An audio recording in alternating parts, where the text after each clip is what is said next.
las raíces anarquistas de la geografía. Así una emancipación espacial.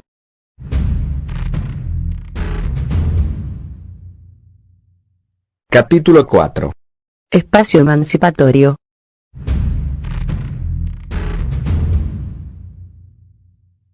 Si vamos a llevar las lecciones del pasado con nosotros, entonces, debemos concebir y practicar la lucha no con la democracia como un fin discernible, sino democráticamente en su despliegue. Tomai. La política no es ni el ámbito de un fin en sí mismo, ni de los medios subordinados a un fin. Más bien, es el ámbito de un mediar puro sin fin, concebida como el campo de la acción humana y del pensamiento humano. Giorgio Agamben. Al establecer un marco anarquista para entender el espacio público como una visión para la democracia radical, este capítulo continúa como un cuestionamiento teórico sobre cómo un espacio público agonístico podría convertirse en la base de la emancipación. La emancipación, tal como se entiende aquí, significa la perpetua impugnación de los efectos alienantes del capitalismo y su expresión contemporánea como neoliberalismo.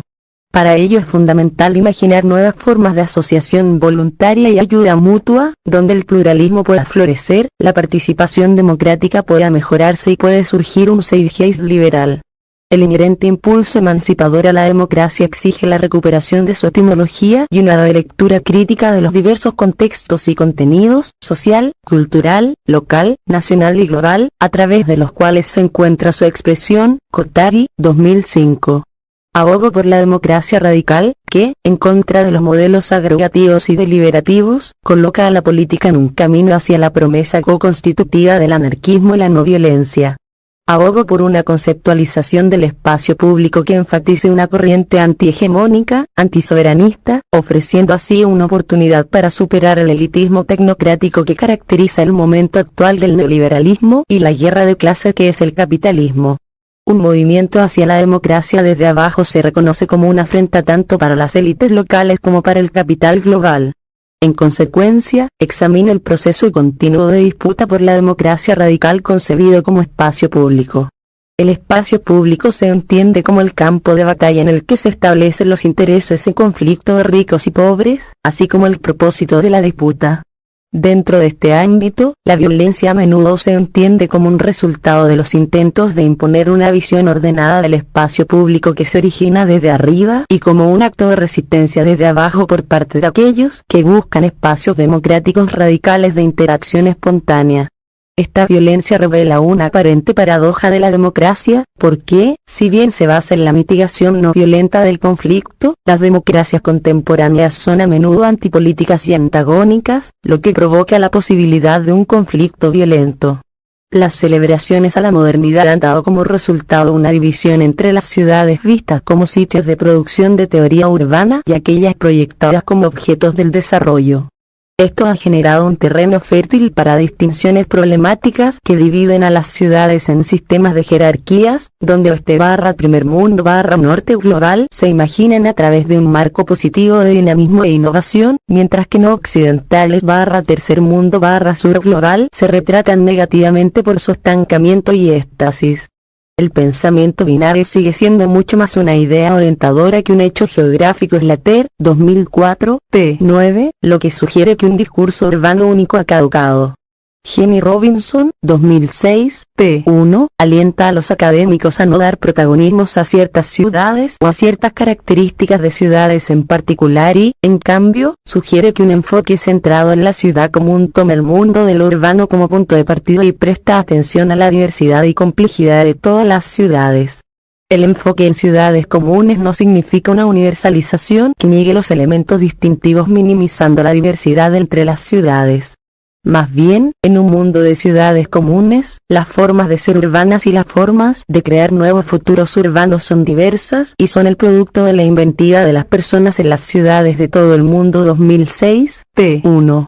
Dado que las categorías binarias continúan siendo de uso generalizado en la teoría urbana, aunque son cuestionadas, David Slater, 2004, p. 10, propone que se las considere como si hubiera una línea que las atraviese, anulándolas en su forma tradicional, pero permitiendo que se examinen. Esta eliminación parcial alienta a los académicos a continuar problematizando su validez, mientras se mantienen abiertos a la posibilidad de nuevas categorías que son más conscientes de las relaciones asimétricas, permitiendo el compromiso colectivo y tomando en serio las imbricaciones entre adentro y afuera. Por tanto, un enfoque de ciudades comunes conforma un marco postcolonial para comprender las ciudades, desafiando la tendencia de la teoría urbana que privilegia las experiencias del oeste.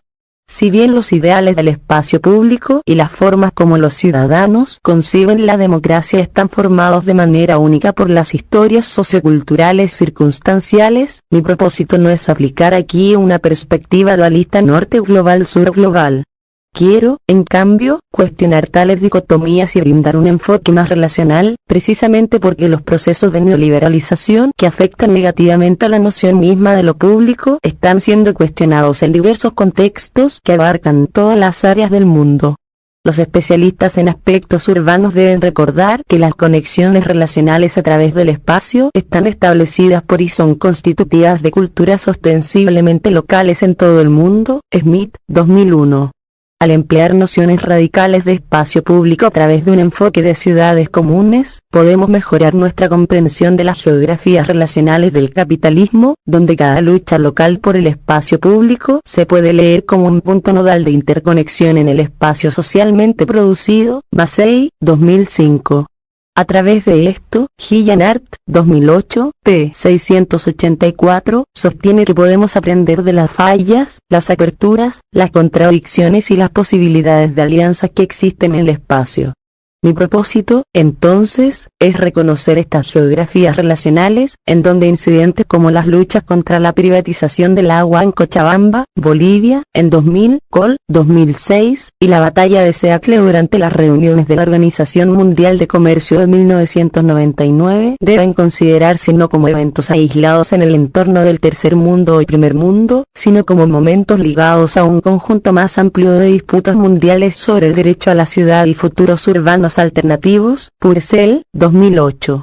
Al examinar la controversia por el espacio público, se puede comprender la lucha en curso por una democracia más radical como fundamentalmente un choque entre las maquinaciones del capitalismo global y los intentos de los pobres y marginados para insertar sus voces en las políticas de desarrollo y las prácticas de planificación que afectan negativamente a sus vidas. Este capítulo comienza estableciendo un marco para comprender la democracia en términos no violentos y anarquistas al defender la democracia radical concebida a través del espacio público polémico. Investigo la relación entre el anarquismo, la democracia y las políticas de la no violencia, y sostengo que una radicalización del contenido y el significado de la democracia a través de una insistencia en el agonismo desafía las formas antipolíticas de la democracia agregativa y deliberativa que son consideradas para legitimar las racionalidades neoliberales y para permitir las estructuras neoliberales jerárquicas de poder. En la siguiente sección reconozco que el espacio de aparición es vital en la representación democrática. Esta se distingue entre el espacio y la esfera públicos, siendo este último el que carece de soporte material, un requisito esencial para que los individuos ejerzan presión y exijan respuestas a cuestiones de importancia pública. También confronto las exclusiones continuas en el espacio público, debido a que, si bien los grupos marginados se encuentran a menudo sujetos a prohibiciones de acceso, sus luchas por la presencia en estos espacios revelan que el potencial democrático del espacio público nunca se pierde por completo. Sobre la base de esta noción de lucha perpetua, examino el espacio público como un campo de disputa.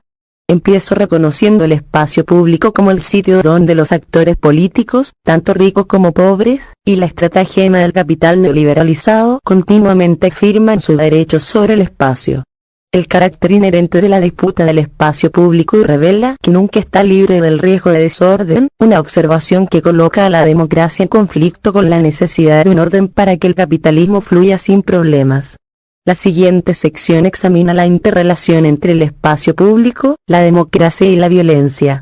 El espacio público, si bien tiene un potencial democrático, a menudo también es, paradójicamente, un espacio de violencia. La así llamada violencia, originada desde abajo, a menudo es impulsada por la demanda de igualdad y, por lo tanto, a veces se considera el único esfuerzo para democratizar un sistema político, mientras que la violencia desde arriba pretende preservar el status quo del orden establecido. Sin embargo, sabemos que la violencia engendra violencia y, en consecuencia, examino si la democracia existe en un inquietante nexo o en un cisma irreconciliable con la violencia.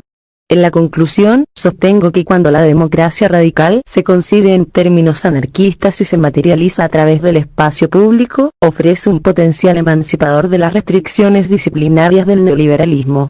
La lucha democrática fundamentada en el espacio público ofrece una oportunidad no solo para los más oprimidos por el capitalismo para exigir justicia social, sino también para que la totalidad de la sociedad humana busque un nuevo camino a través de una política agonística. Si bien los movimientos de protesta necesariamente ocurren en terrenos que siempre exceden el neoliberalismo, Art, 2008. Leitner, Becky Shepard, 2007, es importante pensar cómo se pueda reinterpretar una creciente corriente de luchas a través de un sentido compartido de traición con aquello que se puede definir como los objetivos de la política neoliberal, que señalan un descontento más general con el capitalismo. Al ir más allá de los hechos de la neoliberalización, posiciono mis argumentos con el creciente reconocimiento de que la solidaridad transnacional es inseparable de los movimientos locales y debe basarse en entendimientos relacionales tanto de la resistencia como de las violencias del capitalismo. Véanse Seloane, 2004, Sundberg, 2007, Weinrich-Kim, 2008. Este capítulo contribuye a esta discusión argumentando que la realización de ideales democráticos radicales basados en el espacio público es de primordial importancia para el logro de cualquier objetivo emancipador que busque transformar las geografías violentas de exclusión, desigualdad y pobreza del capitalismo, pero advierte que este proceso de transformación, lamentablemente, corre el riesgo de generar violencia precisamente porque el terreno político ha sido constantemente reducido por las antipolíticas neoliberales. Radicalizar la democracia a través del anarquismo. Es difícil elegir los criterios según los cuales se clasifica a un régimen político como democrático.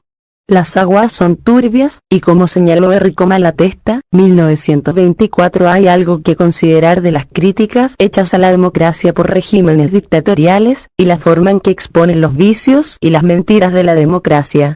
Los significados atribuidos a la democracia varían desde una forma de vida a una forma de gobierno. Arat, 1991. Schmitter y Carr, 1993, p. 40, corroboran esta noción, enfatizando que la forma específica que adopta la democracia depende de las condiciones socioeconómicas de un país, así como de sus estructuras estatales y sus prácticas políticas arraigadas. Pero tales entendimientos realmente degradan nuestra conceptualización de la democracia.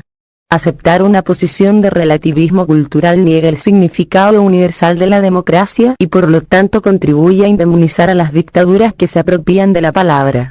George Orwell, 1993, p. 163, dijo una vez: se considera casi universalmente que cuando llamamos democrático a un país lo estamos alabando. En consecuencia, los defensores de todo tipo de régimen afirman que la suya es una democracia y temen que tengan que dejar de usar la palabra como si ésta estuviera ligada a cierto significado.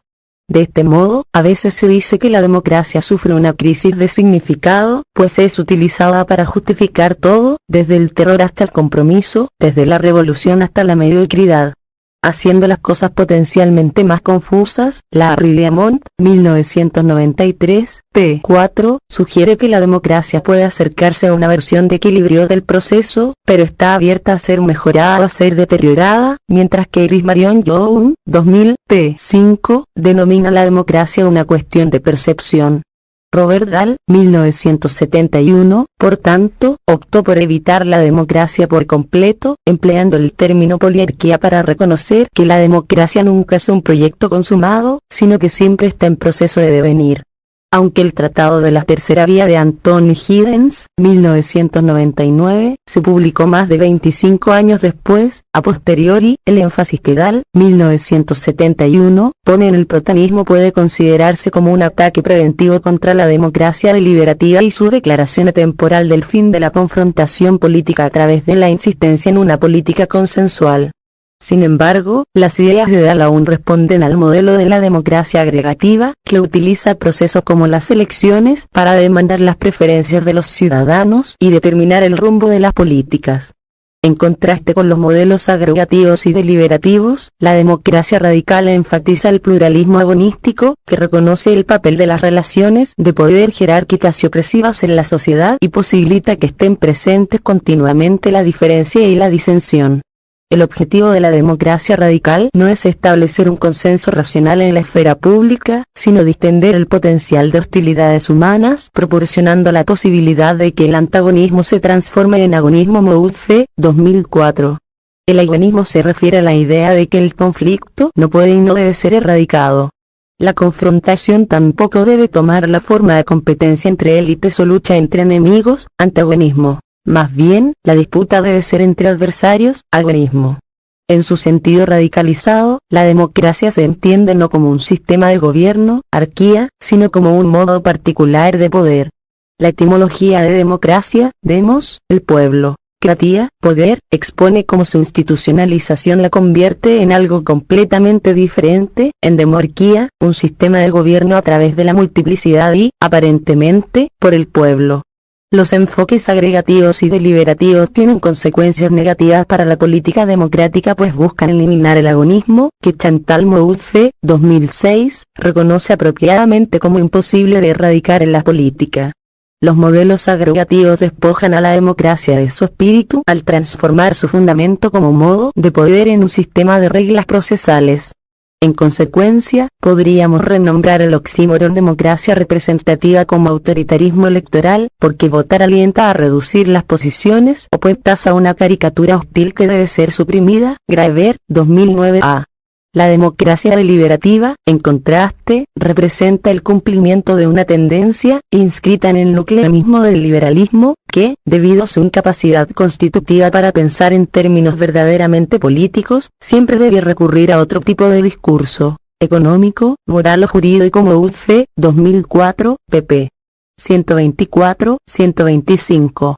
En lugar de abrir un espacio político para quienes se encuentran en los márgenes, véase Drisset, 2000, la democracia deliberativa contribuye a una visión antipolítica de la sociedad que refuerza la hegemonía del orden económico existente al impedir nuestra capacidad de articular alternativas políticas. La creencia de que las cuestiones políticas son de naturaleza moral y, por tanto, susceptibles de tratamiento racional, es fundamental para la democracia deliberativa. Aquí, el objetivo de la sociedad democrática se reduce a la creación de un consenso racional, y los que lo cuestionan al sostener que lo político es un dominio en el que siempre se espera encontrar discordia, se les acusa de socavar la posibilidad misma de la democracia. Mouffe, 2004, p. 124. Contra la democracia deliberativa, una democracia que funcione bien exige la confrontación de posiciones políticas democráticas.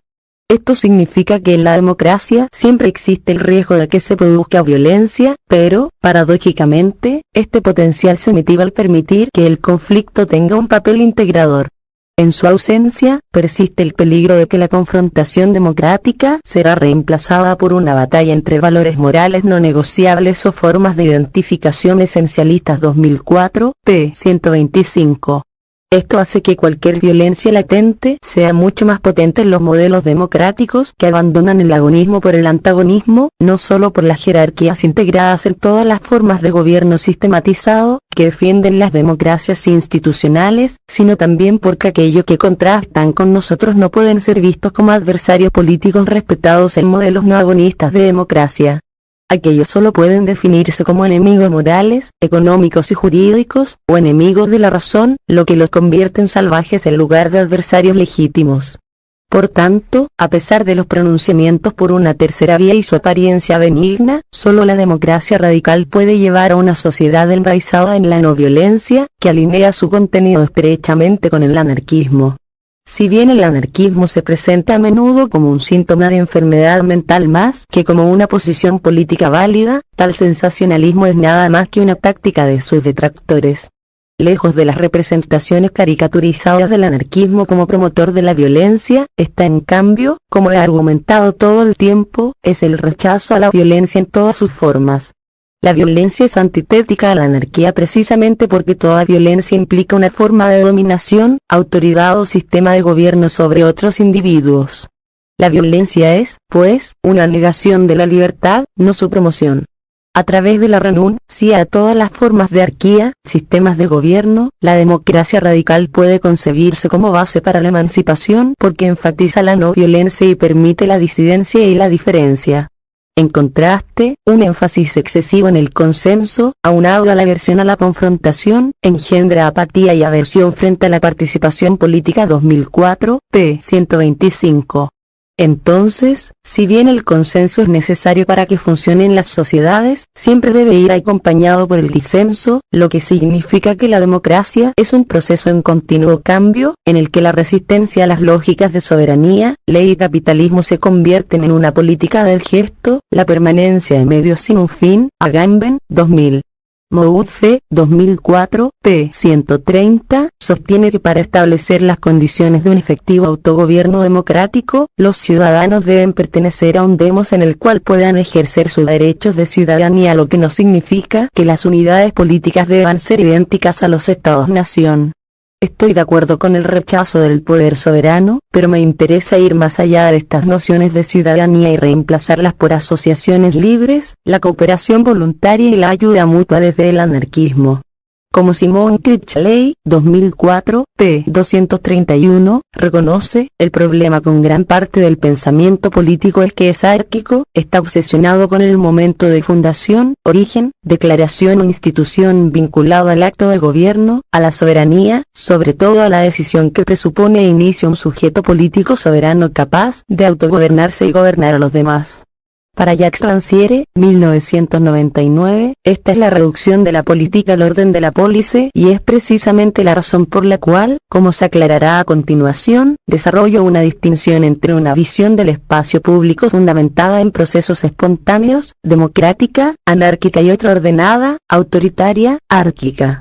La democracia radical no debe ser sobre la gobernabilidad, ya sea dirigida por el yo, como en la gubernamentalidad, o de cualquier otra manera. No hay un yo al que referirse en una democracia anárquica. ¿Quién es el pueblo entonces? Emmanuel Levinas, 1979, p. 294, discute la anarquía como algo esencial a la multiplicidad, una multiplicidad que en sí misma es esencial en la política, donde la política es la manifestación de esta multiplicidad que es el pueblo, el demos. Esto es similar a la multitud de Michel Art y Antonio Negri, 2004, en la que las personas no pueden ser identificadas o vigiladas a través de ninguna lógica territorializadora.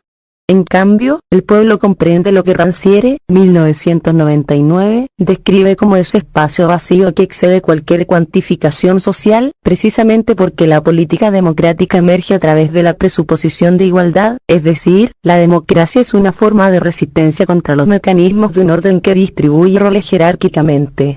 Como sostiene Critchley, 2004, p. 231, aquellos que no cuentan son el pueblo, que no tienen derecho a gobernar, ya sea a través de derechos hereditarios como la aristocracia, o debido a la riqueza acumulada y la propiedad como la burguesía.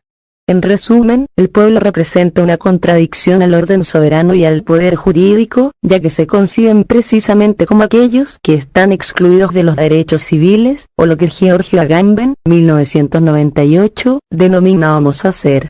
La democracia radical tiene lugar cuando aquellos a quienes el soberano relega insisten en ser considerados, pero no dentro del orden existente, sino dentro de un nuevo antiorden, en una anarquía. Así, la tradición antipolítica, ejemplificada por el neoliberalismo, teme al pueblo en su manifestación radical, no como la forma moldeada por el Estado, sino como die leute, es decir, el pueblo con su libertad entrelazada al despojo de sus derechos civiles y su pluralidad irreductible. La convergencia del homo sacer y la presuposición de la igualdad invierten la idea de las relaciones de poder existentes y remonta a los peligros de los particularismos militantes. Hervey, 1996. La política de identidad aún puede funcionar, pero puede llegar a ser un esencial en la política al transformar antagonismo en agonismo, donde todos son un demandante legítimo e igual por medio de su igualdad preconcebida. Esta es precisamente la heterogeneidad que Clive Barnett, 2004a, falla en observar cuando homogeniza el trabajo de la clave Moudfe, 2001, argumentando que el agonismo espacializa la política porque se basa en distinciones claras entre adentro y afuera. Si el Zeitgeist contemporáneo contempla un consenso que lo abarca todo y, por lo tanto, la eliminación del agonismo, Mouffe 2004, entonces la actividad del gobierno pone continuamente en riesgo la pacificación, al orden, al Estado y a lo que Rancière, 1999, p. 135, denomina el lado oscuro del idilio del consenso. La fe en el consenso universal no solo es antipolítico, también es constitutivo del pensamiento asentado en un estado final, como lo ejemplifican las grandes narrativas del neoliberalismo en términos de una aldea global armoniosa y el fin de la historia Fukuyama, 1992. El anarquismo, en cambio, representa la esencia vital de la política, la realidad primaria de la lucha en la vida social Mouffe 2000, p. 113, que abarca y reconoce la apertura que exige la naturaleza siempre cambiante del espacio-tiempo. La política como tal se materializa a través de la exhibición pública del disenso, un disenso que altera el orden despolitizante establecido por el gobierno. Como sostiene Critchley, 2004, p. 232, si la política puede entenderse como la manifestación del demos anárquico, entonces la política y la democracia son dos nombres para la misma cosa, donde la democratización consiste en la manifestación de demostración como demostración. La democracia, entonces, es la política de la calle, que requiere una base material en el espacio público, Ferrell, 2001. Mitchell, 2003b, alineando su contenido con la acción directa de la praxis anarquista. Aún así, alinear la democracia con la acción directa y un espacio público material no es sugerir una espacialidad cuyos medios sean limitados, lo cual además reduciría la exigencia de democracia a poco más que una abstracción teórica, desconectada de las complejas historias y elaboradas geografías que se han desarrollado para crear deseo democrático. En cambio, cuando la palabra democracia se usa en el lugar correcto, en el momento adecuado, es fresco, claro y verdadero. Loomis, 1996, p. 15, precisamente porque su espacio-temporalidad tiene lugar en un momento político de expropiación globalizada e injusticia violenta. En consecuencia, las espacialidades de la democracia radical concebida como espacio público son relacionales, extendiéndose hacia adentro y hacia afuera a través de un sentido global de lugar. Massey, 1994.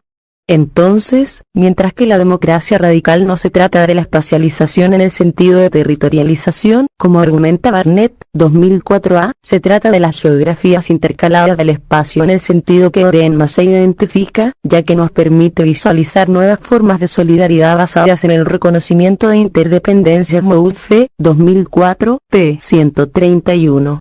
La ética de la democracia radical no puede ser conceptualizada en términos moralistas, como ocurre en el actual modelo democrático, neo-liberal, ni puede circunscribirse a ninguna perspectiva que implique un soberano. La democracia radical representa una perturbación del orden antipolítico de la soberanía y es así, en una palabra, anarquía. El espacio de aparición. Es la creación y apropiación del espacio y el lugar lo que nos permite avanzar hacia un modelo de democracia más radical. Si el lugar y el yo son mutuamente constitutivos, entonces los medios para crear el ser ideal para sostener el proyecto de la democracia tienen paralelos con la creación de lugares. En la construcción de lugares buscamos que coincidan con nuestros proyectos e ideales, tanto individuales como colectivos. En las democracias tales ideales incluyen el deseo de construir lugares que promuevan la justicia social, la tolerancia y la inclusión y que ofrezcan espacios públicos de reunión o lugares que reflejen los valores colectivos de la comunidad.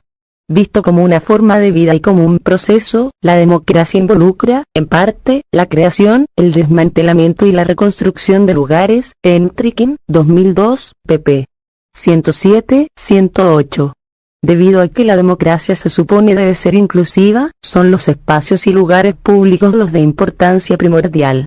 Por tanto, el espacio público puede entenderse como la práctica misma de la democracia radical, incluido el agonismo, que podría librar a la política de la jerarquía, la tecnocracia, los financiadores internacionales, la apropiación gubernamental y la cooptación de la aristocracia moderna. Esta relación entre la democracia radical y el espacio es crucial, porque la democracia requiere no solo espacios donde las personas puedan reunirse para discutir los temas del día, Lee Thompson, 1997, sino también lugares donde se puedan cuestionar las ideas. Una sociedad democrática debe valorar el espacio público como un foro para todos los grupos sociales, donde no debe haber elementos disuasivos estructurales que prohíban la participación de los individuos en los asuntos públicos.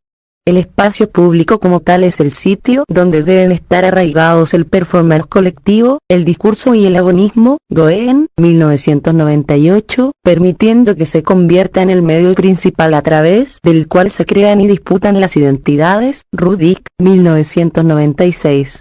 La idea de que el espacio público es importante para la formación de identidad es bien reconocida en la geografía humana, Les, 1994. Massey, 1994.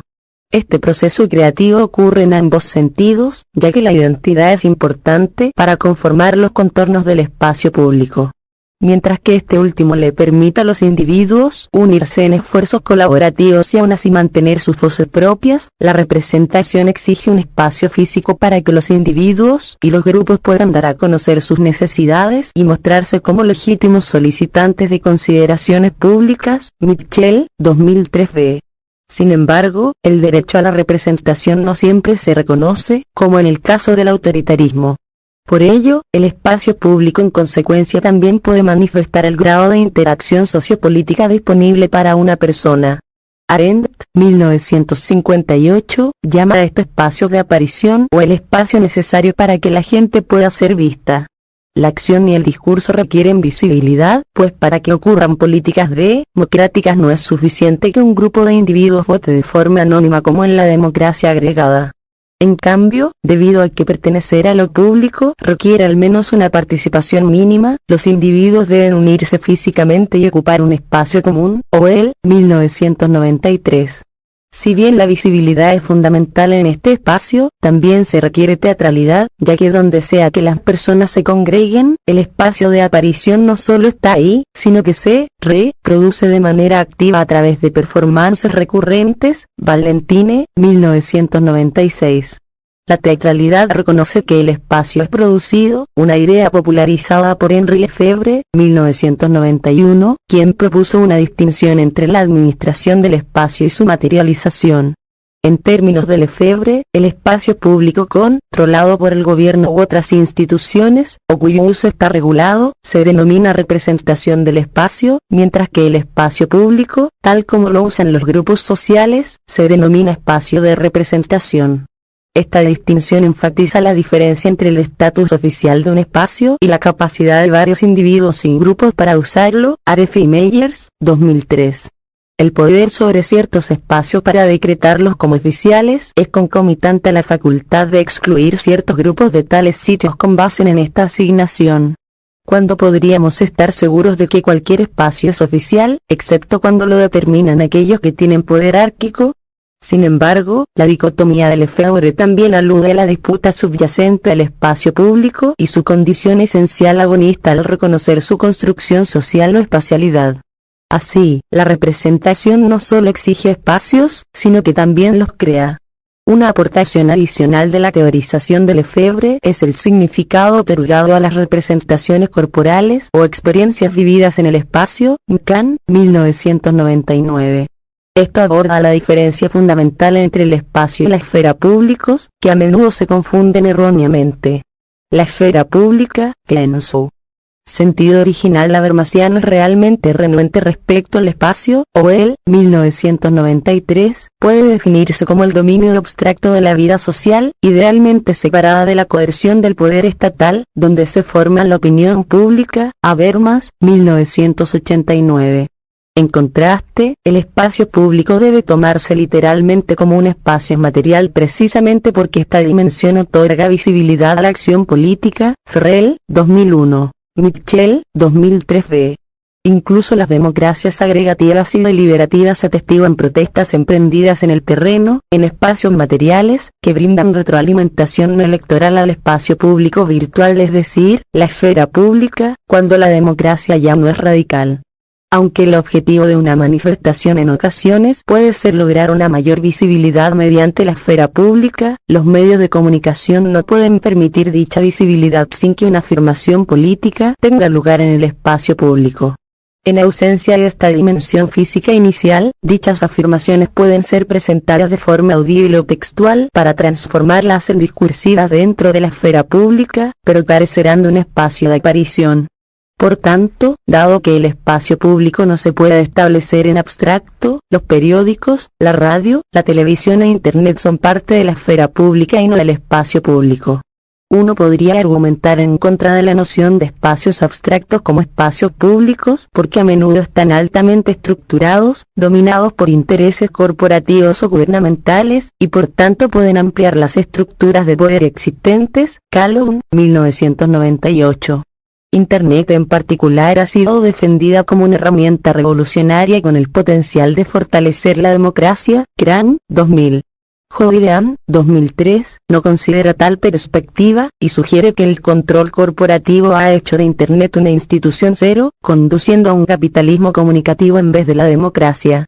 Sin embargo, Internet y otros medios aún pueden proporcionar una red que permita a los grupos sociales difundir información, organizarse y movilizarse. Castells, 2000. La circulación de imágenes, argumentos e ideas a través de diversos medios, incluidas las acciones individuales realizadas en el espacio privado, pero que han ganado acceso a un público más amplio a través de la esfera pública, puede tener efectos importantes que permiten abrir o incluso cerrar oportunidades para la acción política. Por ejemplo, aunque al público rara vez se le proporcionaron versiones sin editar, el impacto de los mensajes grabados en video de Osama Bin Laden fue enorme. Sin embargo, a pesar del poder de tales comunicaciones para conseguir apoyo o repudio mediante la difusión pública, tanto Al-Qaeda como la guerra contra el terror de los Estados Unidos reconocieron la importancia de fundamentar sus objetivos políticos en el espacio físico, de ahí los terribles acontecimientos del 11 de septiembre de 2001 y las igualmente deplorables invasiones de Afganistán e Irak. Todos los grupos, ya sean subalternos o dominantes, no pueden constituirse a menos que produzcan un espacio material. Como argumenta Don Mitchell, 2003 b. p. 147, ni todas las comunicaciones web del mundo habrían podido obstruir la reunión de la Organización Mundial de Comercio en Seattle, ni destruido las conversaciones de Génova. Pero la gente en las calles lo hizo.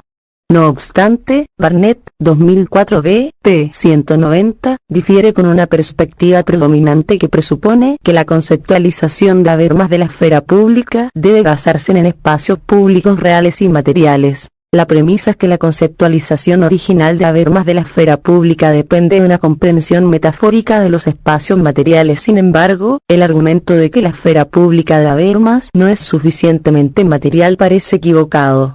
El problema con The Structural Transformation of the Public Sphere no es que ignora los espacios reales, sino que construye conceptualmente los sitios de copresencia como la norma para juzgar lo público de las prácticas históricamente viables de interacción social.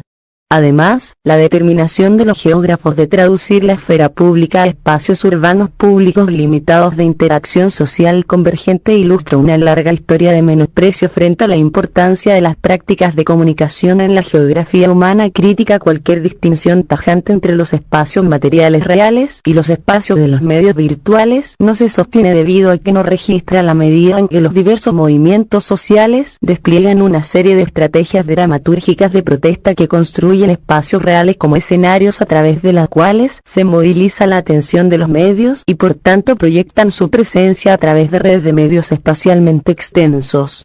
Lo que describe Barnett es cómo los movimientos sociales utilizan el espacio público material como una estrategia para lograr mayor atención por medio de la esfera pública, como se señaló anteriormente.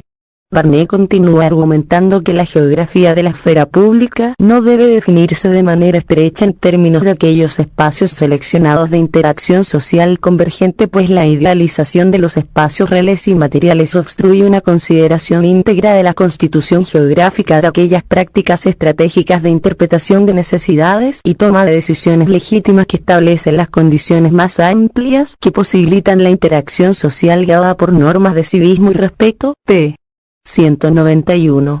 De hecho, lo que se sugiere aquí no es novedoso, y parece que Barnett simplemente está jugando con la semántica al querer etiquetar esta retroalimentación no material de la práctica estratégica como espacio público.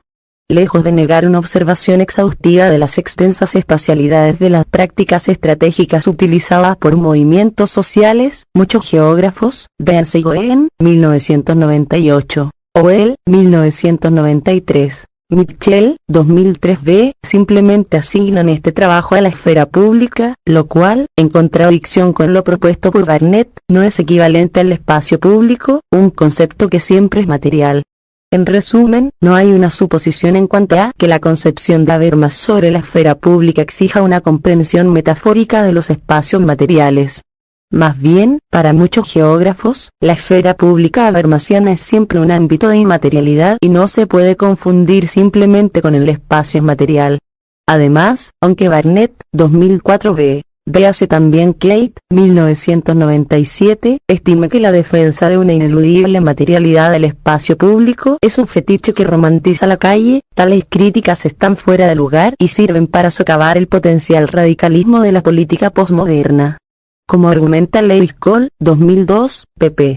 7, 8, Habermas utiliza los términos y categorías del debate en torno a la política posmoderna para reforzar los fundamentos teóricos y epistemológicos del Estado liberal moderno que se están erosionando rápidamente. Él espera lograr esto colocando la racionalidad instrumental, la racionalidad de los campos de concentración y las bombas de hidrógeno, en el contexto de una racionalidad comunicativa más amplia y esperanzadora que, Habermas afirma, puede operar dentro de una especie de una cultura y política de la esfera pública para producir comunidades viables, e implícitamente liberales.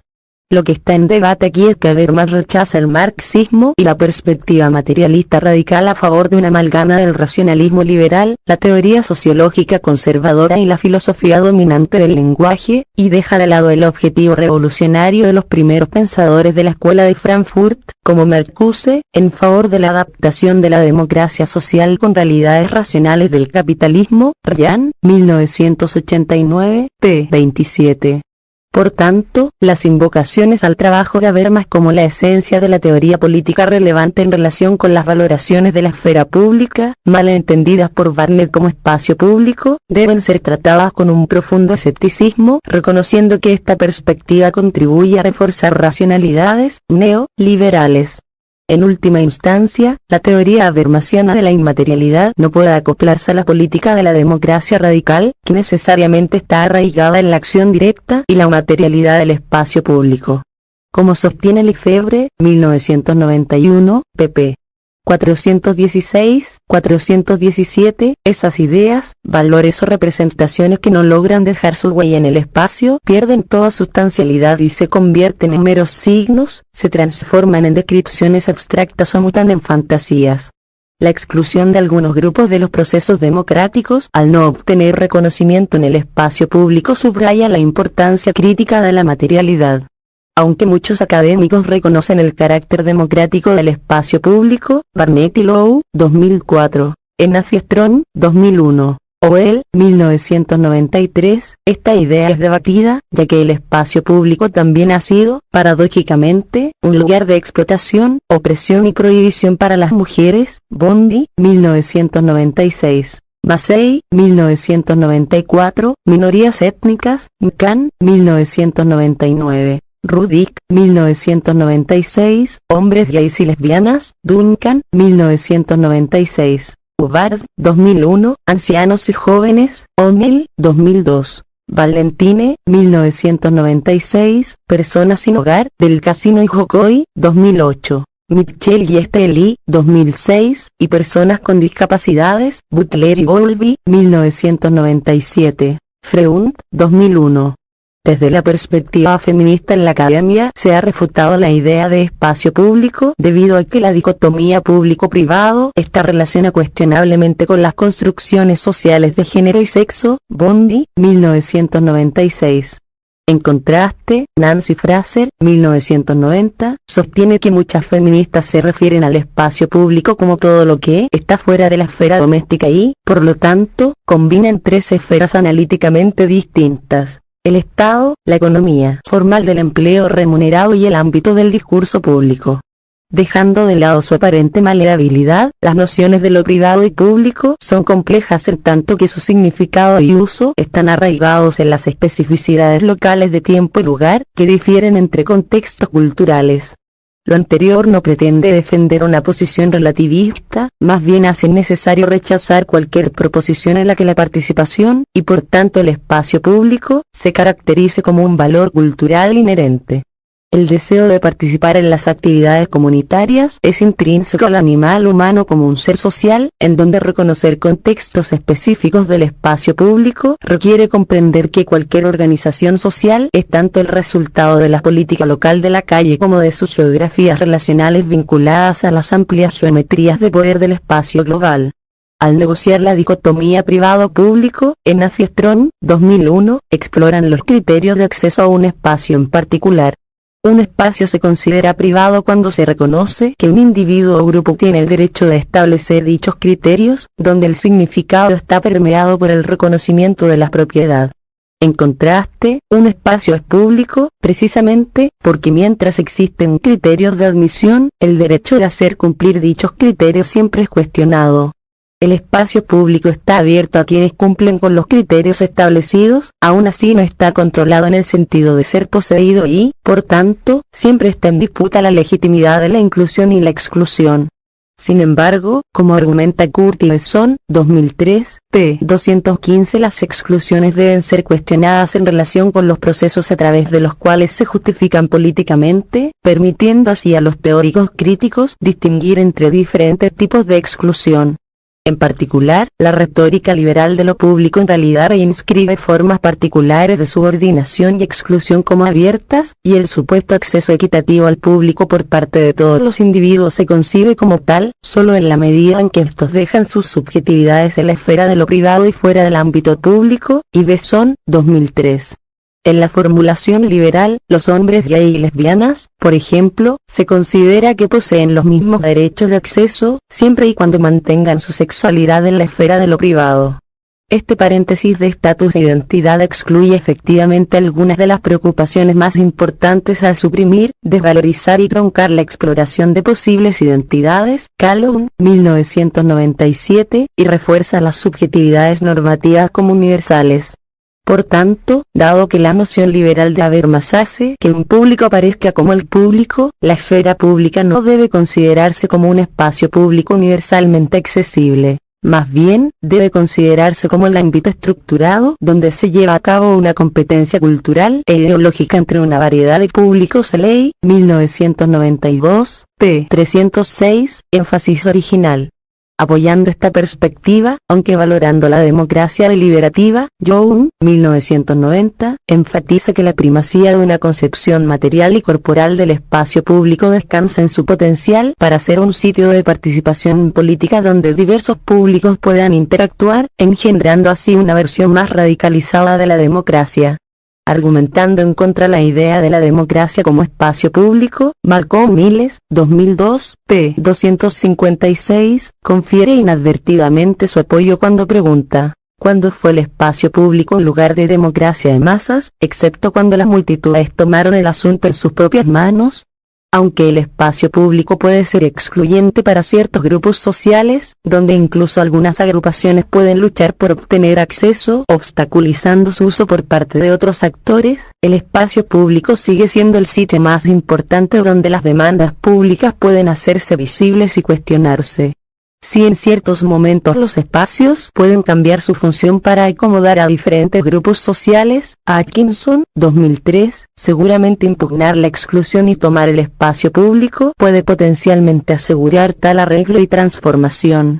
Exigir la inclusión en un espacio a menudo significa ocupar el espacio de exclusión por la fuerza, fortaleciendo la idea de que el espacio público nunca se ha estado garantizado y, por su propia definición, debe ser impugnado. En este sentido, un enfoque agonístico de lo político se convierte en una condición esencial para concebir un espacio público más inclusivo que acepte y celebre la diferencia. Watson, 2006. Maquinaciones capitalistas y disentimiento anarquista. La democracia radical es un proceso intrincado e inherentemente incierto que refleja el carácter agonístico de la discusión pública y abierta sobre los principios de la comunidad y la posibilidad de cambios repentinos, conflictos y contradicciones en los objetivos colectivos. Los espacios de las sociedades democráticas deben ser siempre procesuales, construcciones que deben mantenerse y repararse según se defina y cuestione el interés colectivo. Entrikin, 2002. Esta naturaleza procesual del espacio público explica por qué es y debe ser objeto de continuas disputas, que abarcan un espectro fluido entre el debate, la protesta, el agonismo y, a veces, lamentablemente, el antagonismo y la violencia. En consecuencia, es de suma importancia considerar el espacio público como un medio que posibilita impugnar el poder, centrándose en temas de acceso que van desde el uso básico hasta asuntos más complicados, incluida la territorialidad y la dominación simbólica. Atkinson, 2003. El espacio público nunca es un proyecto completo, sino que es tanto el producto como el ámbito de conflicto entre las ideologías del orden en pugna, autoritarismo, anarquía, representación del espacio, y la interacción imprevista democracia, anarquía, espacio representacional. Lefebvre, 1991. Mitchell, 2003 b. Estos enfoques en disputa no dan lugar a espacios públicos dicotómicos. Más bien, se debe poner énfasis en el carácter procesual y fluido del espacio público, donde cualquier resultado reconocible, ya sea desde el enfoque ordenado o no planeado, es necesariamente temporal, es decir, un medio sin fines. Aunque declara defender el espacio público democrático, Carriotros, 1992, sí, ejemplifica el enfoque ordenado al sugerir que el espacio público es el ámbito para actividades que amenazan a las comunidades, como el crimen y la protesta. La posibilidad de protestar es lo que hace que el espacio público sea democrático, ya que brinda a aquellos sin poder institucionalizado la oportunidad de desafiar el statu quo. El crimen, por su parte, se concibe con más frecuencia en términos de derechos de propiedad y, en consecuencia, los pobres y aquellos sin propiedades son repetidamente juzgados como transgresores del espacio público. Ellos, 2003, adoptan un enfoque diferente de la visión ordenada, y sostienen que los espacios públicos de las ciudades coloniales y poscoloniales son construcciones de la élite gobernante. Ciertamente, los oficiales coloniales y los regímenes vigentes imponen sus representaciones del espacio, pero esto ignora el elemento de la disputa y la posibilidad de que emerjan espacios representacionales. La plaza de Tiananmen en Beijing ofrece un ejemplo de ello. El momento en que la gente ocupó este espacio controlado, aunque fue recapturado por el Estado, permanece ideológicamente disputado en la esfera pública, y continúa suscitando la imaginación de los movimientos sociales dentro y fuera de China. Les, 1994. Así, los valores integrados en el espacio público son aquellos que el demos les asigna. Goen, 1998, no simplemente las visualizaciones y administración de las élites reinantes. Los estados y las corporaciones pueden desafiar los valores asignados colectivamente y adoptar la perspectiva ordenada, porque buscan configurar el espacio público de manera que limite la amenaza que supone el poder democrático a los intereses socioeconómicos dominantes. Harvey, 2000. Aunque el control total sobre el espacio público es imposible, intentan regularlo manteniéndolo relativamente libre de pasión. Duncan, 1996.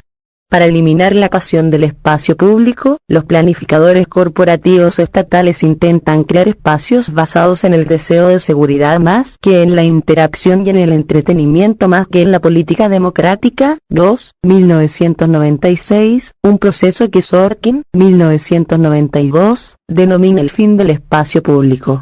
Bajo la perspectiva de un espacio público ordenado, basado en la necesidad de vigilancia y control sobre el comportamiento, las representaciones del espacio dominan los espacios representacionales.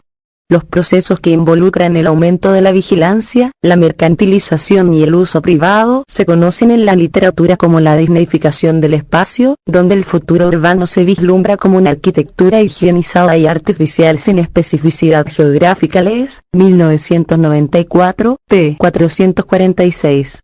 En este sentido, la lucha por la democracia es inseparable del espacio público, ya que donde se dice algo es tan importante como lo que se dice, cuándo se dice, cómo se dice y quién lo dice.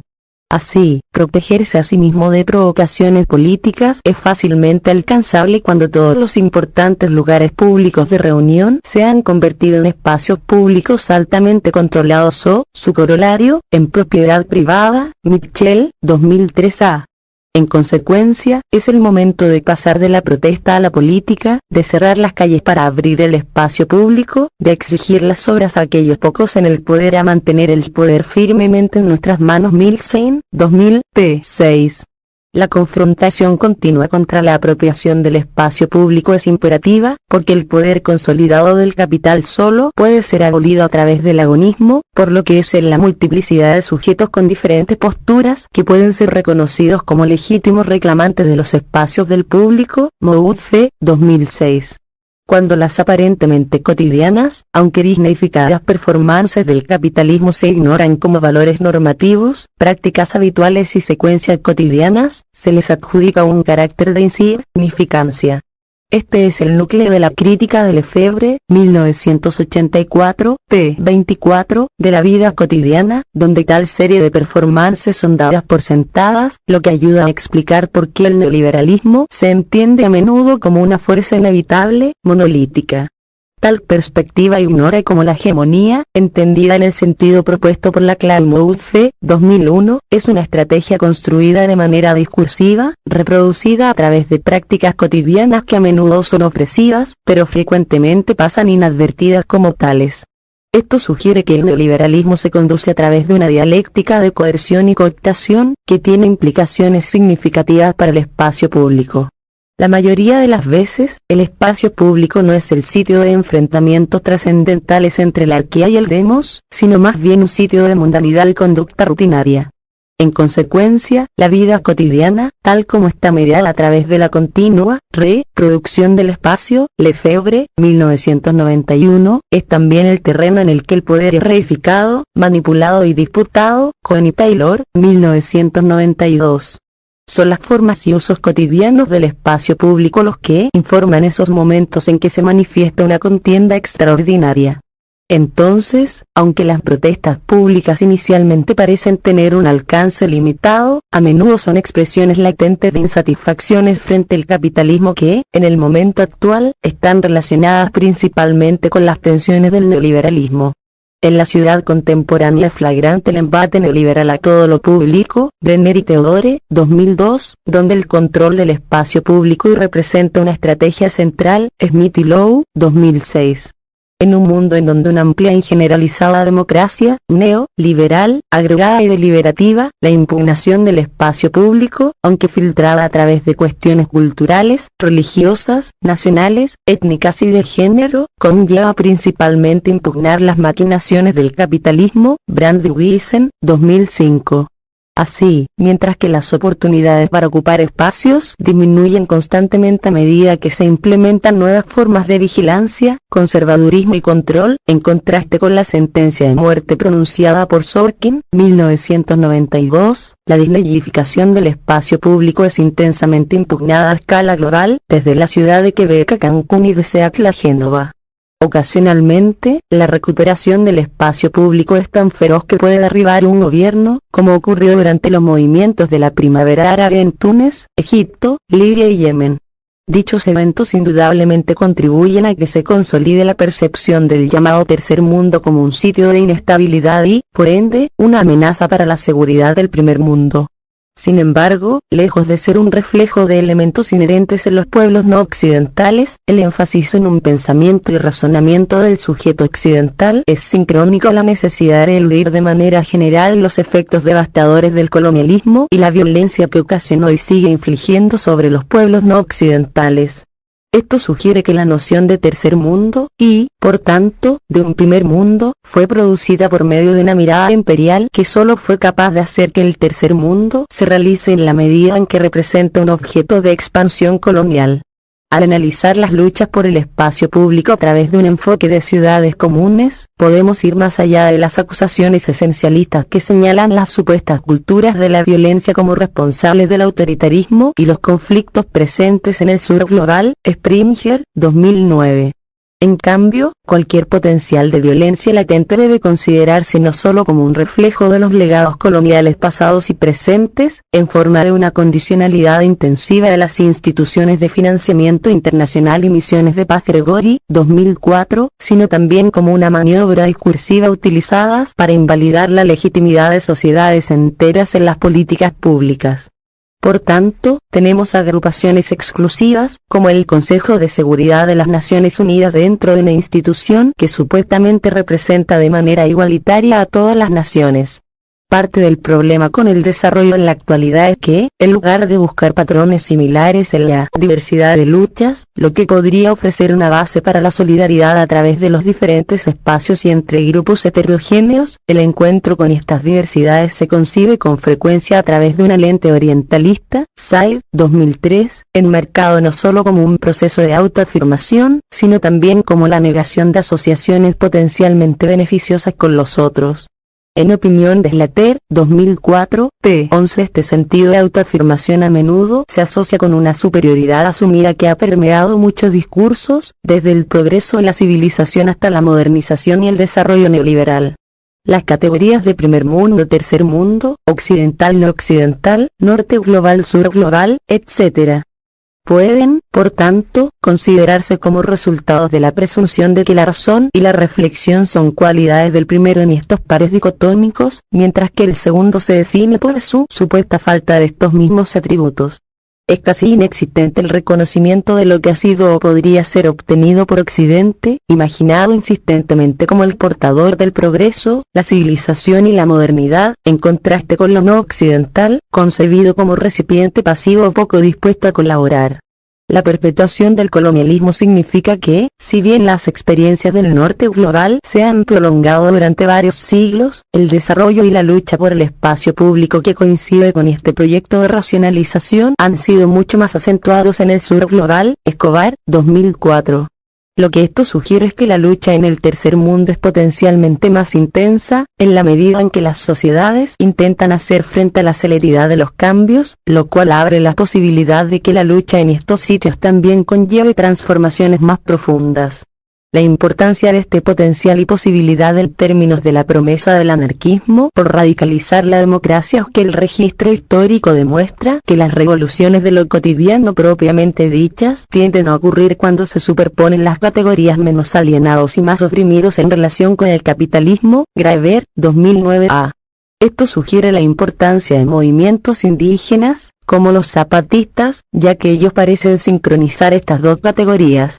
En la construcción de geografías relacionales que buscan comprender las dificultades compartidas que enfrentan diferentes grupos en varias manifestaciones de la neoliberalización, parece que el movimiento de antiglobalización en Occidente tiene tanto, si no más, que ganar de tales solidaridades que los de regiones no occidentales. Dada la posición de los grupos indígenas en la jerarquía del capitalismo global, parece apropiado que asuman un papel primordial en contrarrestar la hegemonía de este último. La paradoja de esto es que asegurar un derecho a la ciudad a través de una visión agonista, anárquica y de un espacio público y radical tiene mucho que aprender de las experiencias rurales. No obstante, a medida que las solidaridades relacionales reconocen cada vez más el espacio como una compleja red de simbolismo y poder, Massey, 2005, también aumenta la conciencia de que la hegemonía nunca es consumada por completo. A medida que emerge la lucha por una democracia radical, las armas de los débiles inevitablemente se manifestarán una vez que la importante lucha por el espacio comience a tomar forma, transformando transcripciones secretas en protestas abiertas, manifestaciones y otras artes de resistencia definidas espacialmente. Scott, 1990. Más aún, cualesquiera que sean los derechos al espacio público que se hayan ganado, las personas que están dispuestas a romper las leyes existentes, exponiendo su carácter opresivo en sus geografías a menudo solo han alcanzado estos derechos a través de una lucha organizada. En este sentido, el espacio público es siempre dialéctico comprendido entre su inicio y su final. Mitchell, 2003a. Nexos inquietantes o rupturas irreconciliables. Las interpretaciones anteriores enfatizan un tema central. El espacio público es idealmente un medio que permite la autorrepresentación personificada. Cuando el espacio público es expoliado, los individuos no pueden situarse existencialmente. En consecuencia, a medida que la lucha se vuelve insoportable, la autorrepresentación es descarnada.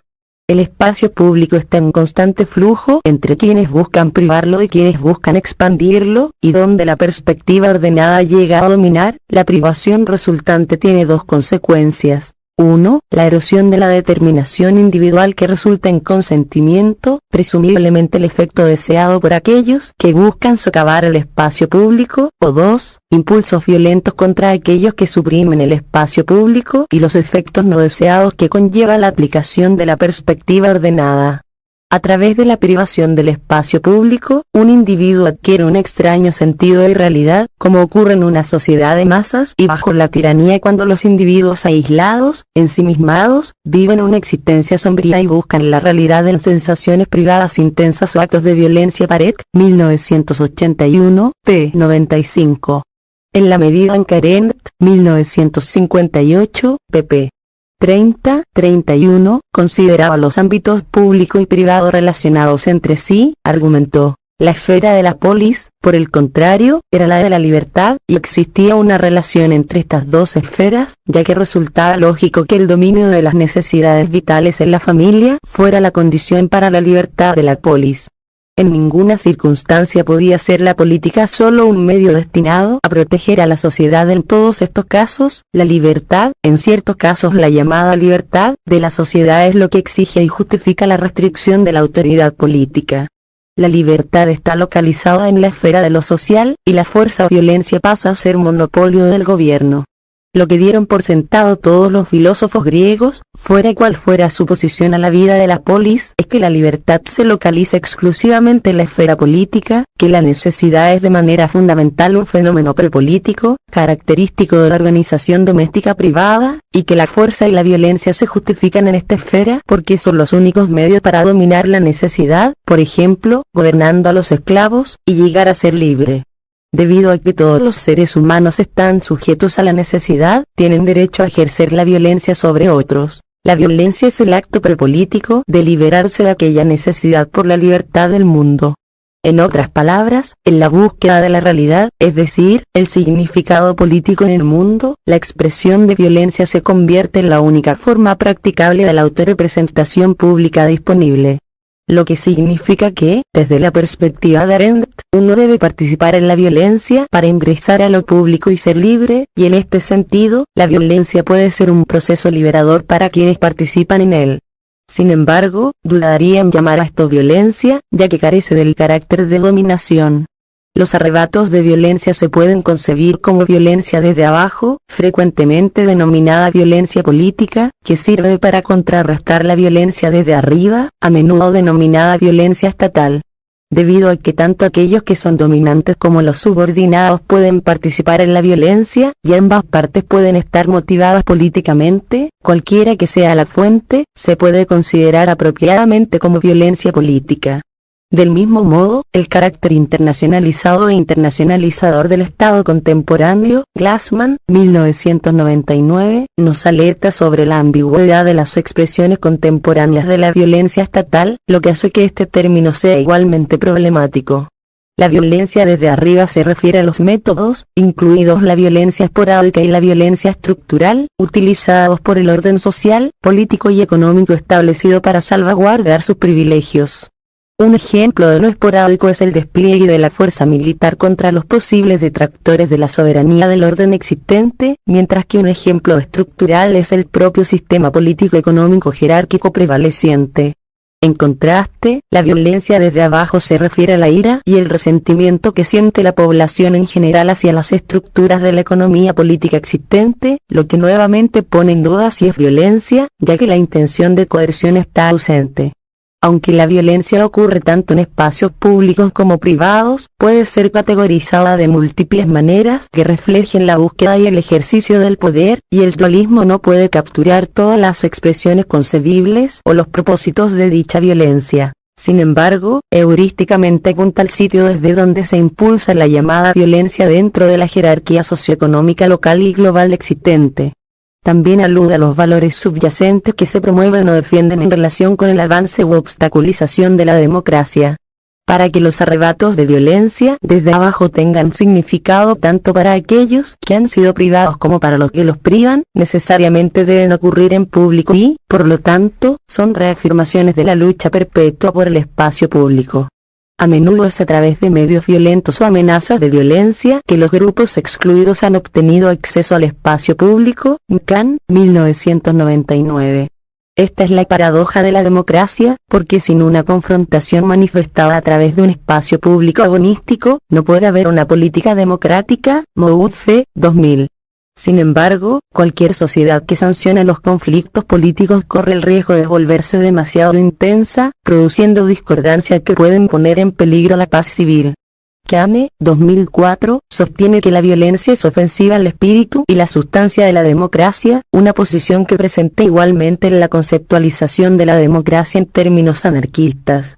A la inversa, muchas de las así llamadas democracias nacen en la violencia de la revolución. Rapoport y Weinberg, 2001, mientras que la anarquía es, a menudo, de manera sensacionalista caracterizada como violencia encarnada.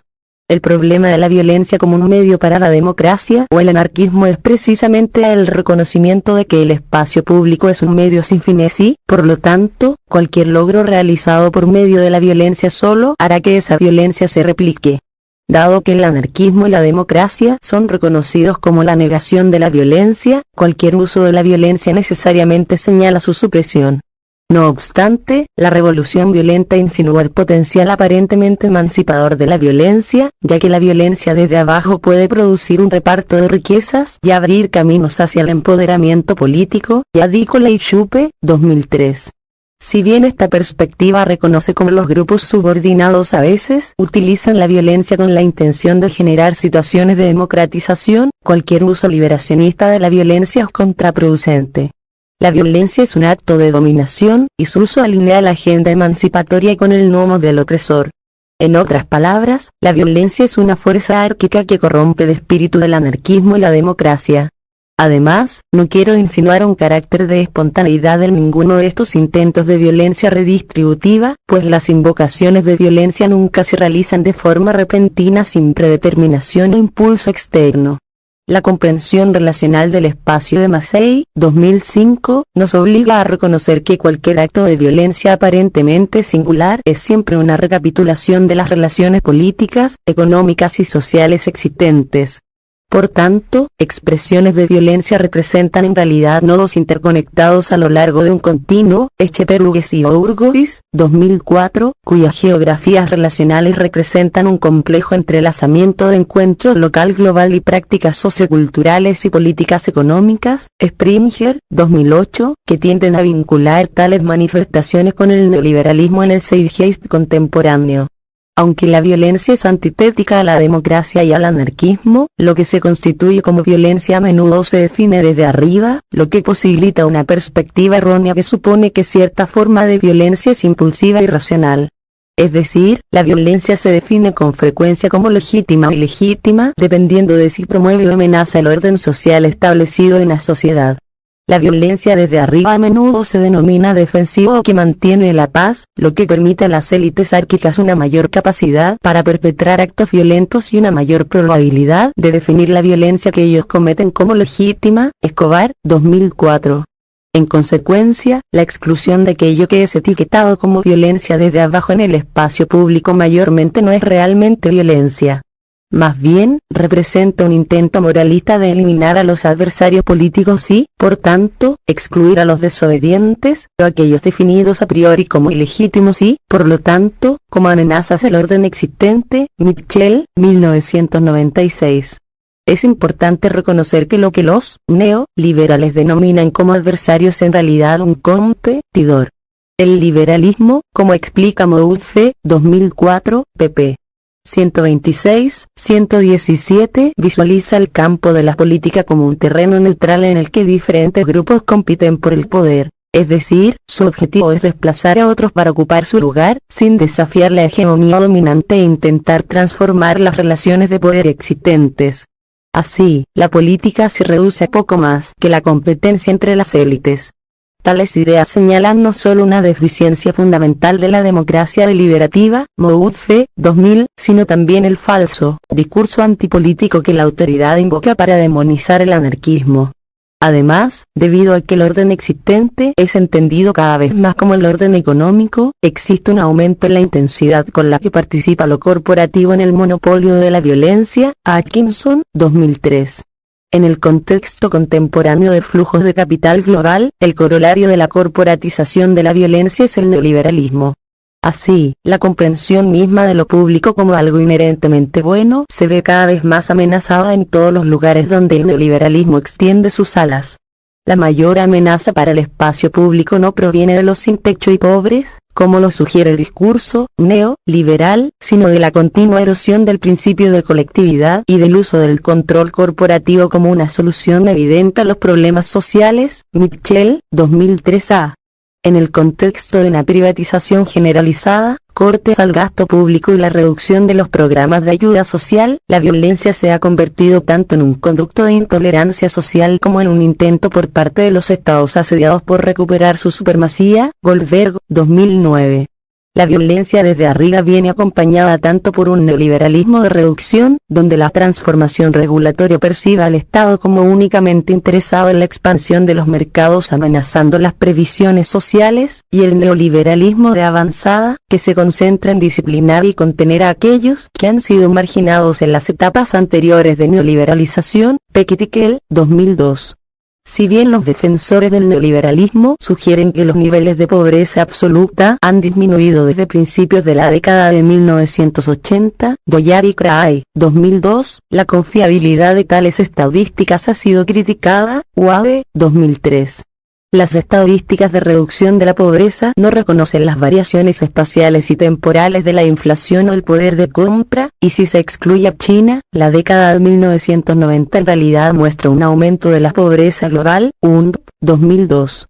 Sin embargo, la violencia estalla con mayor frecuencia en un ambiente sociopolítico donde se han implementado programas de modificaciones normativas, en particular cuando se ha mejorado la posición social, económica o política del grupo subordinado, Bill, 1973. Por lo tanto, incluso si aceptamos la validez de las estadísticas oficiales, la posibilidad de que emerja la violencia no se reduce, ya que el neoliberalismo ignora la paradoja de la prosperidad al asumir que la abundancia absoluta en vez de la relativa es la clave para la satisfacción, Rapley, 2004. La desigualdad socioeconómica está en aumento y ha sido tan marcada en el neoliberalismo que Hervey, 2005, sostiene que representa una característica estructural, integral al proyecto. En consecuencia, como los sueños igualitarios son quebrantados continuamente bajo el neoliberalismo, la violencia es un resultado inevitable. No es la pobreza la que le da impulso a la violencia, una noción problemática no solo porque la pobreza es violencia, Galtung, 1996. Más bien, es la desigualdad relativa y sus humillaciones asociadas las que a menudo provocan violencia desde abajo, la cual puede proliferar cuando su uso abre vías al poder político y económico, TD, 2003. Los intentos por lograr implementar una visión ordenada del espacio público mediante la prohibición de asambleas o reuniones pueden reducir la frecuencia de las protestas a corto plazo. Del mismo modo, el rechazo del agonismo por medio de la democracia deliberativa en favor de una visión consensual de la antipolítica puede producir una reducción inmediata de la confrontación. Sin embargo, considerando una temporalidad de más larga duración, tales prácticas actúan alienando a la población, suprimiendo las diferencias, lo que provoca más exclusiones, aumentando la probabilidad de enfrentamientos entre la policía y los activistas y, en última instancia, inducen una política antagónica en la que es más probable que se genere violencia, Moudfe, 2000. Es por esto que cualquier alteración en el acceso al espacio público puede ser tan amenazante que lleva a las personas a sentirse impotentes y frustradas. La violencia tiene un carácter autorreplicante, el cual contrarresta las intenciones de lograr una sociedad no violenta. Por ello, si bien la violencia puede parecer un acto de liberación que sirve para integrar a los excluidos, incluso en las mejores situaciones, la violencia es moralmente ambigua, Kane, 2004.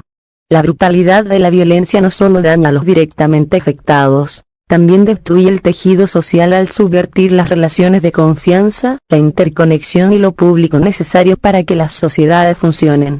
El espacio público idealmente permite la corporalidad del yo, pero la atención que recibe la violencia nos lleva a experimentar la corporalidad propia de una manera totalizadora frente a la cual el lenguaje falla. La violencia vuelve mudo a un cuerpo que habla. Barón, 2002, p. 14. Conceptualizar la democracia como procesal es adecuado desde esta perspectiva, pues siempre existe la amenaza, ya sea latente o manifiesta, de que la violencia pública finalmente la destruirá.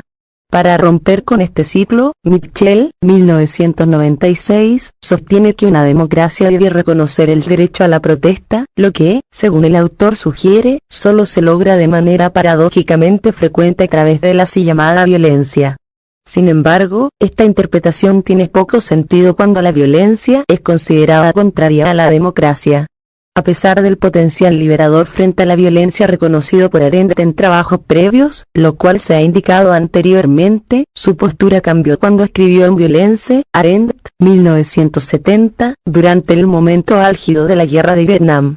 Arendt adoptó una posición más pacifista, pues no pudo reconciliar justificaciones sobre la violencia con la legitimidad misma. La legitimidad, cuando se ve desafiada, se basa en una apelación al pasado mientras que la justificación se refiere a un fin que se encuentra en el futuro.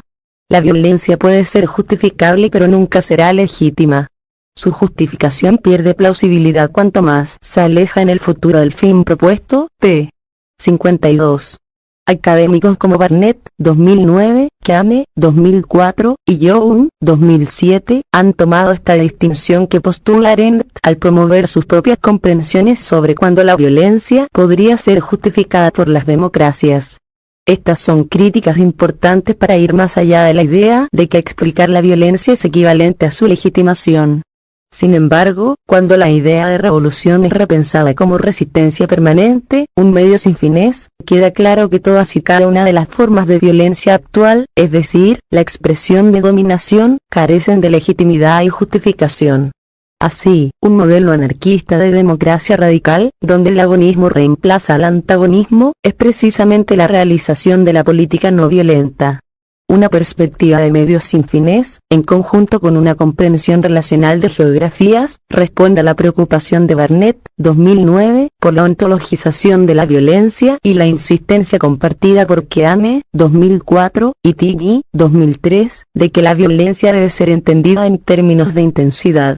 Sin tener en cuenta la abundante literatura que apunta a la importancia de entender el continuo entre las condiciones estructurales, estéticas, simbólicas y epistémicas de la violencia y su expresión directa como fuerza física, Cockburn, 2004, Echeverries y Bourgois, 2004. Turpin y Kurtz, 1996, Barnett, 2009, sugiere que dicha visión integral no aborda la difícil cuestión de si es posible no solo reconocer la violencia en los asuntos humanos, sino también justificar el uso de la violencia con fines políticos.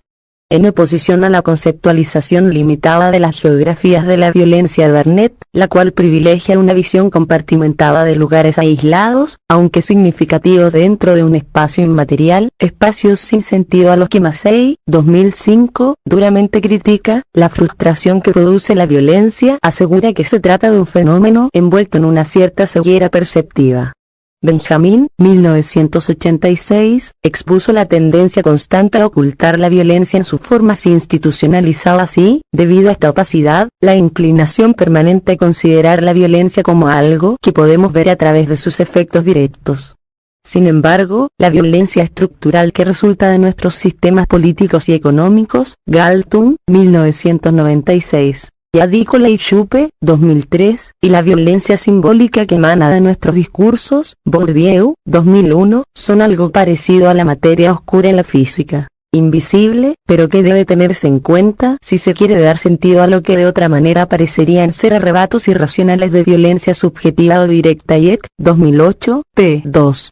Es sorprendente, entonces, que Barnett insista en que su posición permite entender la violencia como racional y, por tanto, que él pueda responder mejor a cuestiones de legitimidad, justificación y responsabilidad.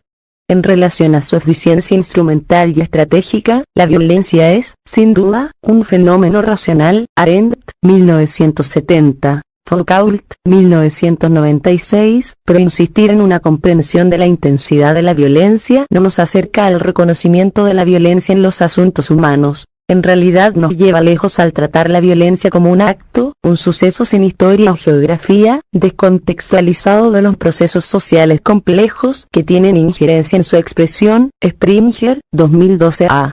Cuando entendemos la violencia de esta manera, podemos comenzar a cuestionar si la violencia desde abajo es realmente violencia, particularmente cuando carece de algún impulso de dominación y se acopla a formas de autodefensa.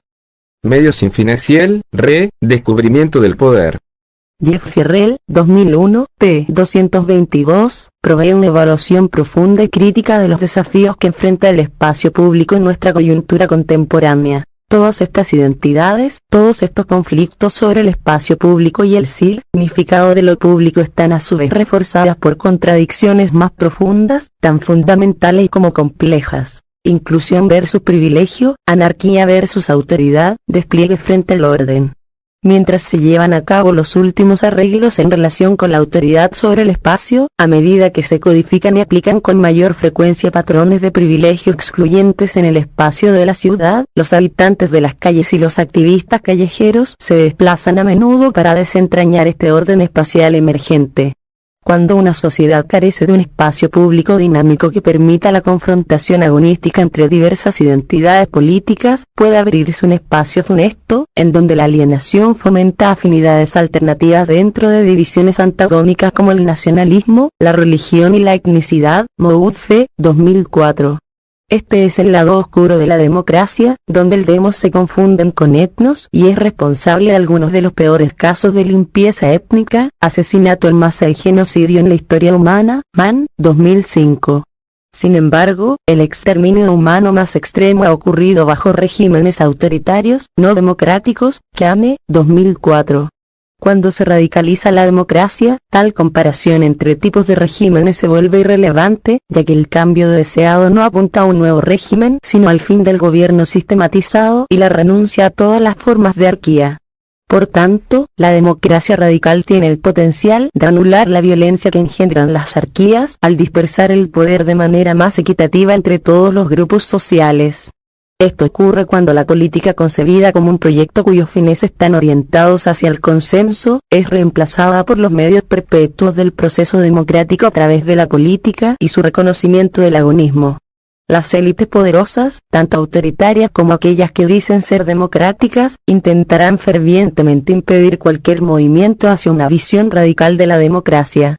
La democracia radical disminuye su control institucionalizado, hegemónico y árquico, reorientando el poder basado en construcciones jerárquicas fundadas en marcos morales, jurídicos y económicos, hacia las asociaciones fluidas voluntarias y la antihegemonía del anarquismo, que reconoce la legitimidad de todos los adversarios políticos y no simplemente otros, capitalistas, competidores que desean participar dentro de un sistema que favorece a élites atrincheradas.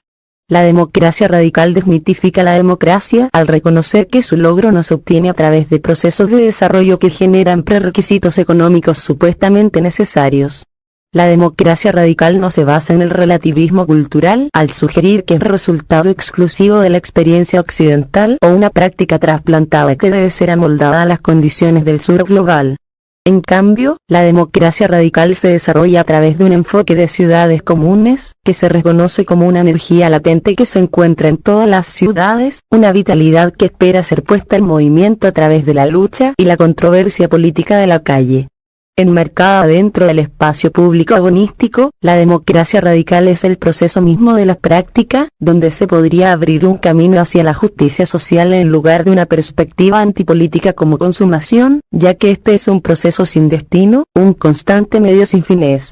Si se reconoce que la violencia es más probable en las anarquías, ya sea jerarquía, oligarquía, patriarcado o cualquier otra, entonces la democracia radical fundada en el anarquismo ofrece una medida preventiva duradera contra dicha violencia. La libertad frente a la violencia es algo que la institucionalización del poder y sus sistemas cerrados de territorios controlados y la protección a las soberanías siempre han prometido, pero solo la apertura del anarquismo puede potencialmente lograrlo, al enfatizar la lucha continua, rechazando el acaparamiento en todas sus formas e insistiendo en el siempre cambiante horizonte anarquista de los espacios por venir.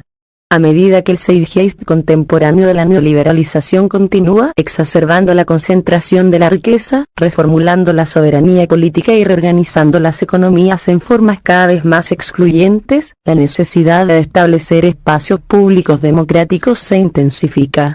Existe una clara necesidad de una perspectiva centrada en el espacio público que se extienda más allá del mercado para comunicar alternativas frente al capitalismo y al momento actual de hegemonía neoliberal con su versión antipolítica de la política que privilegia las aplicaciones moralistas, econométricas y jurídicas del poder. El reconocimiento de las geografías de la pobreza, la desigualdad y la violencia del capitalismo como entrelazadas a una multiplicidad de sitios, Springer, 2008, nos impulsa a ver las geografías de la protesta, las resistencias y la oposición de la misma manera. Puede entonces ser el caso de que una solidaridad transnacional efectiva solo pueda construirse bajo una agenda emancipatoria alojada en una comprensión relacional del espacio. Aunque están informadas por significados contextuales específicos de inclusión y liberación, las luchas que ocurren en los espacios públicos de diversas ciudades en todo el mundo también pueden ser reconocidas como expresiones de profunda traición al capitalismo y a sus condiciones realmente existentes de neoliberalización. Brenner y Theodore, 2002. El desafío, parafraseando Art, 2008, consiste en comprender cómo dicho combate a las prácticas neoliberales opera en terrenos que siempre superan al neoliberalismo, pero aún así se extienden más allá de las injusticias locales. El espacio público ofrece un ámbito espacial a las frustraciones que sienten los sujetos subalternos con respecto a los sistemas de jerarquías.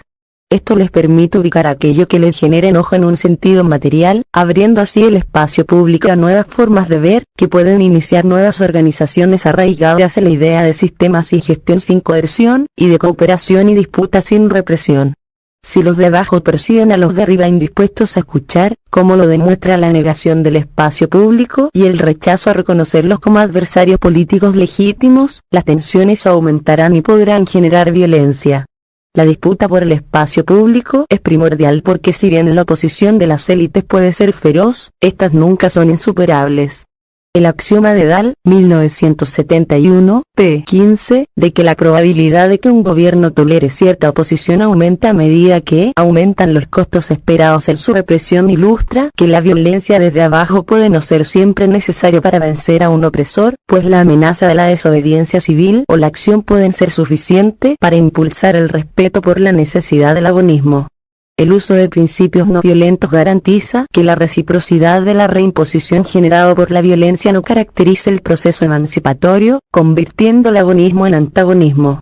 No obstante, la exigencia por la democratización aún requiere la presencia física continua en el espacio público para que los disidentes sean visibilizados y escuchados, lo que siempre aumenta el potencial de violencia. Mitchell, 1996. El predominio del neoliberalismo significa que la visión ordenada del espacio público se ha convertido en el modelo primordial disponible para las ciudades comunes en la medida en que representen los intereses del capital. Lo que esto implica es que la respuesta a una continua tendencia al autoritarismo en el sur global no se encuentra en la cultura, sino en una profunda integración contextual de las reformas neoliberales y los resultantes arreglos políticos y económicos desiguales de la neoliberalización. Springer, 2010 a 2015.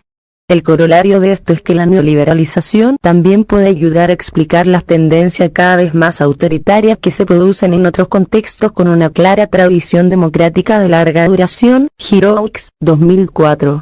Sin embargo, a pesar de tales condiciones adversas, por medio de la lucha por la justicia social y la radicalización de la democracia a través del anarquismo, incluso un pueblo que ha sido oprimido o confundido para creer que el poder del gobierno es un atributo monárquico, un castigo divino, una herencia colonial, un producto para mercado, una previsión de las instituciones de financiamiento internacional, o algo que brota del cañón de una pistola, aún pueden descubrir que la fuente real del poder son ellos mismos. Loomis, 1996.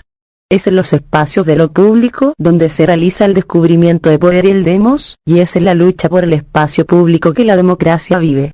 En consecuencia, la emancipación debe entenderse como un despertar, un redescubrimiento del poder que está profundamente arraigado en procesos de movilización y transformación, y en este sentido, la emancipación no puede concebirse como una relación sujeto-objeto en la que algunos son emancipadores, revolucionarios, mavericks, académicos, y otros están siendo emancipados, los pobres, los desposeídos, los marginados. Cotarri, 2005.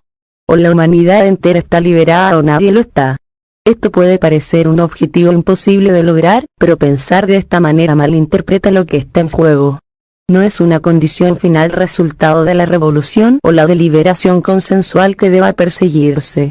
En cambio, a través de una comprensión del espacio basada en lo relacional, procesual y en el perpetuo cambio, la aspiración se convierte en una democracia radical vista como un medio agonista sin fines. Tal es la promesa del espacio y la vitalidad que le proporciona el anarquismo.